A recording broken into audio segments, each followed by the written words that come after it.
자, 탐구학습은 보통 사회관계 영역에서의 탐구학습은 주로 이제 듀이 작품이죠.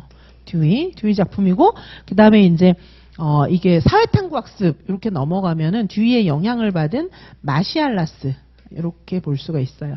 마시알라스 콕스 이렇게 볼 수 있습니다. 자, 그래서 선생님들께서 탐구학습하면 일단 듀이가 대표적이에요. 듀이의 반성적 사고 여기서 출발합니다. 듀이의 반성적 사고에서 출발을 하고 듀이의 반성적 사고를 나중에 듀이가 다듬어서 탐구학습으로 만들어요. 그 다음에 듀이의 영향을 받아서 마시알라스 콕스가 사회탐구학습이라는 걸 만들어요. 근데 내용은 사실 다 똑같아요. 그래서 이 듀이도 유명하고 마시알라스 콕스도 너무 유명하고 이래서 탐구학습은 연구한 학자들이 전 세계적으로 도대체 몇 명인지 셀 수도 없어요. 그러니까 탐구학습의 절차라든지 탐구학습의 정의라든지 이런 거는 수만 가지가 있겠죠. 그죠? 그리고 이제 그거를 또 공부한 교수들도 누구한테서 배웠느냐에 따라서 다 다르게 이야기하겠죠. 그러니까 시험 나올 때마다 절차는 다 다른 거예요. 아시겠죠? 책마다 다 다르고 하지만 전체적인 흐름은 같습니다.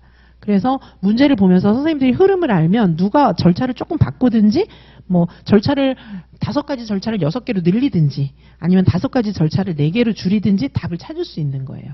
아셨죠? 그렇죠?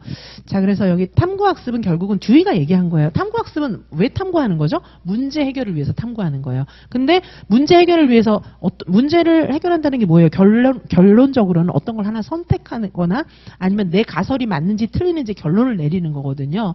근데 여기는 그냥 멀건하게 결론을 내리는 게 아니라 어떻게 하는 거예요?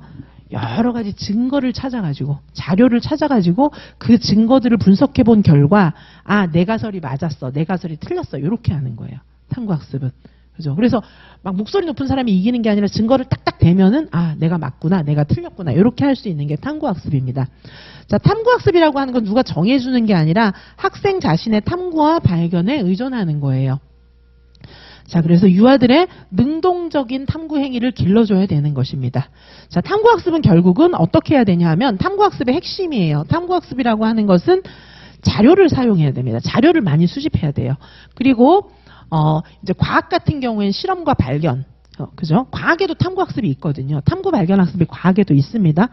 자, 우리 탐구학습 사회에서만 들어봤어요? 과학에서도 들어봤죠. 그렇죠? 그래서 탐구 발견학습 요거는 다 탐구학습하면 전부 사실은 듀이에서부터 온 건데 우리 유아는 듀이하고 브루너가 막 섞여져 있어요. 그건 나중에 이야기할게요. 그렇죠? 자, 어쨌든 듀이랑 브루너는 다르기 때문에 그건 나중에 얘기할 겁니다. 일단 지금은 이제 듀이적인 탐구학습부터 보는 거예요. 우리 사회관계 영역에서 탐구학습은 전부 듀이입니다.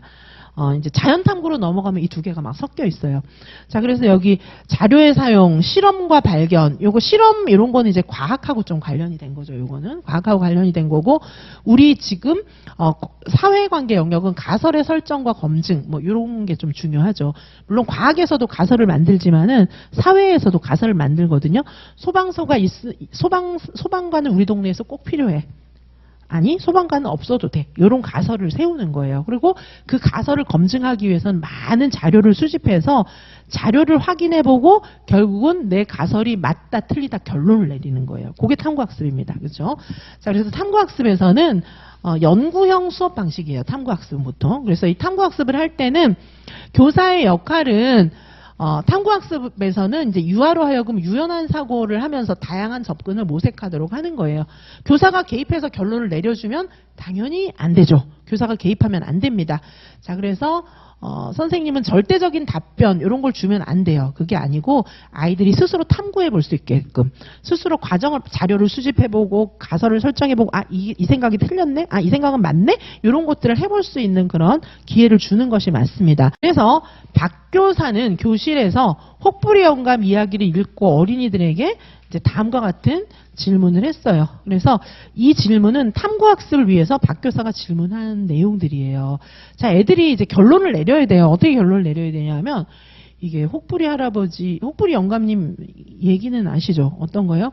혹 하나 있는 착한 할아버지가 이제 도깨비를 만났어요. 그래가지고 도깨비들이 막 궁금해하면서 그게 뭐야? 막 이렇게 얘기를 했더니 이 할아버지가 이게 노래 주머니야. 내가 이것 때문에 노래 잘해. 이래가지고 도깨비들이 그 혹을 떼갔잖아요. 그래갖고 왔는데 동네에 또 되게 심술 많은 그런 혹부리 영감이 또 있었는데 그걸 보더니 자기도 혹 이거 이제 도깨비한테 가서 떼어올라고 일부러 거기를 찾아갔잖아요. 근데 이 사람은 평소에 되게 나쁜 사람이니까 이제 벌 받아가지고 그 도깨비들이 이제 저번에 속았다는 걸 알고 지난번에 딴 혹까지 붙여줘갖고 혹을 2개 달고 온 거, 그 얘기잖아요. 자, 그걸 봤을 때, 자, 이제 애들한테 이제 요거를 나름대로의 이제 어떤 자기 논리를 가지고 다시 한번 생각해 볼 수 있게 하는 그런 수업의 형태로 선생님이 이용한다는 얘기예요. 탐구학습이라는 건 과정이 중요한 거잖아요. 과정을 쭉 거쳐서 결론을 내는 거죠. 자, 그래서 혹부리 할아버지 혹은 정말 노래주머니였을까? 혹부리 영감님이 왜 거짓말했니? 거짓말하는 건 괜찮니?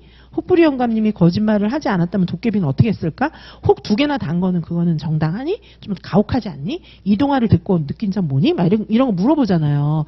예, 동화 속에서 사실은 이제 그 혹된 처음에 그 혹부리 영감, 착한 혹부리 영감 되게 좋고 막 욕심장애는 나쁘고 이런 건 얘기를 했지만 거짓말한 건 나쁜 거라는 거죠. 그리고 혹 2개나 달아준 건 좀 가혹하다. 뭐 이런 측면도 있을 수 있잖아요. 그래서 아이들이 나름대로 이제 결론을 내렸다면 그거에 대한 정당한 근거나 자료나 이런 거를 댈 수 있도록 이제 훈련시키는 그런 방법이에요, 요게. 그래서 이게 탐구학습입니다. 자, 그랬다면은 교사가 요런 질문을 쭉 했잖아요. 지금 여러 가지 질문의 예시까지 여기 들어 있잖아요. 자, 그렇다면은 이런 여러 가지 질문이 있는데 이런 질문을 할 때 교사가 유의해야 될 점이 뭘까? 이걸 물어보는 거죠. 뭐죠? 교사가 뭘 이런 질문을 막 했어요. 이 질문한 이유가 뭐예요? 애들이 생각하도록 하는 거죠. 그래서 수렴적으로 생각해 보기도 하고 발산적으로 생각해 보기도 해서 얘네들이 탐구할 수 있도록 선생님이 질문하는 거예요. 탐구학습에서 선생님이 질문을 하는 이유는 얘네들 탐구시키려고 하는 거잖아요. 답에다가 애들 탐구시키려고 이러면 말이 안 되죠. 탐구학습이라고 나와 있는데. 그래서 탐구시키려고 질문을 하기 위해서는 아이들이 수렴적 사고, 발산적 사고 다 할 수 있게 도와줘야 되고, 그 다음에 표상 능력 이런 거 자극해서 다시 자신의 경험을 객관적으로 생각해서 결론을 내야 되잖아요. 나는 혹부리 영감 얘기가 너무 재밌었기 때문에 맞아 뭐 이렇게 하는 건 안 되는 거잖아요. 자, 그래서 다시 생각해 볼 수 있도록 도와주기 위함인데 요렇게까지 아니어도 여기까지만 써도 사실 답은 될 수가 있습니다. 그렇죠? 그 다음에 요것만 써도 이제 답이 될 수가 있겠죠. 자, 탐구학습을 알아야 이건 답을 낼 수가 있는 거예요. 아시겠죠? 그렇죠? 자, 그 다음에 13번으로 넘어가겠습니다.